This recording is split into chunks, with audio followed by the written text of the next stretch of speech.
Have you ever walked into a store, a workplace, or a social event, only to leave feeling violated, confused, or ashamed, without even realizing what just happened? Sexual harassment isn't always loud. It isn't always a stranger in a dark alley. Sometimes, it's disguised as a friendly touch, an inappropriate comment, or an uncomfortable situation you didn't know how to escape. Welcome to this important discussion, where we break the silence on an issue that affects more people than we realize. If you're new here, make sure to subscribe and stay with us because today, we're diving into a reality that's often ignored, how sexual harassment goes beyond just physical assault and why so many people struggle to say one simple but powerful word, no. Now let's talk about a scenario that happened to someone recently. A woman walked into a boutique to buy an evening dress. Nothing unusual, right? But what was supposed to be a simple shopping trip turned into an experience that left her shaken. The saleswoman, under the excuse of helping her try on clothes, crossed personal boundaries, touching her in ways that were far from professional. The woman felt frozen, unsure of how to react, and ultimately she did what many do. She walked away in silence. Too often, we assume that sexual harassment only happens when the perpetrator is the opposite sex. But that's not true. It happens everywhere, by anyone, regardless of gender. And it doesn't always look like aggression.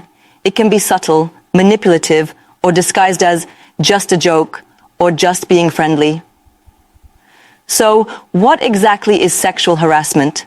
Many people think of assault and know about self-defense, but do we truly understand the different ways harassment can happen?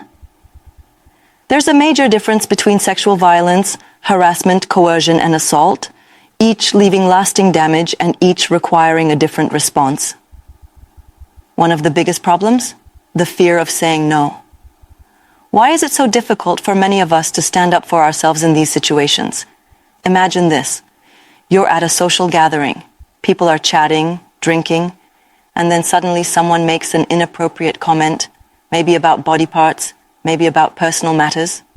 Some people laugh it off, others shift uncomfortably, and a few, like one woman in that situation, choose to say, "Stop. That's not okay." How many of us would have the courage to say that? And more importantly, why is it so rare? Many of us have been taught to avoid confrontation, to shrink ourselves instead of standing our ground. We don't want to make a scene. We don't want to be labeled as too sensitive or dramatic. But silence allows these behaviors to continue. This fear of speaking up starts young. Children are often taught that saying no is disrespectful. They are told to hug relatives even when they don't want to. They are expected to comply, not question. And then, as adults, they struggle to set boundaries when it matters most. Sexual harassment isn't always about force. Sometimes it's that coworker who stands too close, a message that makes you uncomfortable, or an unwanted friendly touch. It happens in workplaces, in public, and even in relationships where coercion replaces consent. And let's talk about victim blaming. Too often when someone speaks up, the first response is, "Are you sure you didn't lead them on? Maybe you're overreacting. Why didn't you just leave?" These questions shift the blame onto the victim instead of the harasser. That's why so many people stay silent. But here's the truth. Silence isn't the answer. Awareness is. We need to teach ourselves, our friends, and our children that consent is not just about saying yes. It's also about having the power to say no, without fear, without shame, and without consequences. So, what can you do if you ever find yourself in an uncomfortable situation?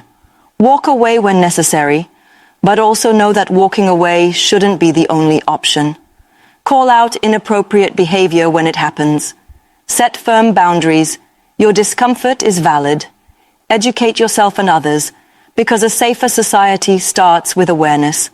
If we want change, we need to create a culture where people feel safe saying no, where victims are believed, and where harassers are held accountable, because no means no, always. If this discussion resonated with you, leave a comment and share your thoughts. Let's open up this conversation, support each other, and create a world where no one has to suffer in silence. Stay safe, stay strong, and remember, you have the right to say no.